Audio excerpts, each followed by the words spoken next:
işləmiş. Və bir də dedik ki, keçmiş zamanı göstərəndə ötmüş bitmiş mənasını verir. Yəni ötmüş keçmiş mənasını verir. To qalmışdı, half yarısıdır.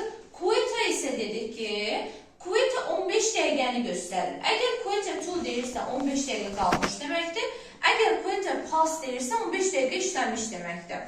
Və yadınızda saxlayın, istiqamət olaraq hər ara məsafəsi 5 dəqiqəni göstərir. Altının yarı hissəsində isə nəyi göstərir? 30 dəqiqəni göstərirsə biz ona half past deyirik. Və tamamı göstərəndə isə o'clock deyirik. Aydındır.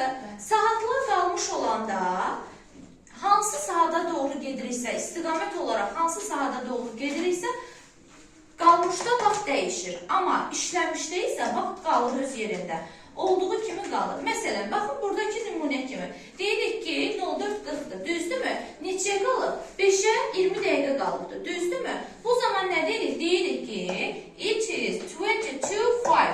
Niyə for you 5 dedik? Çünki istiqamət 5-ə doğru gedir. Və işləmişdə isə dedik ki, it's 1:20. Düzdürmü?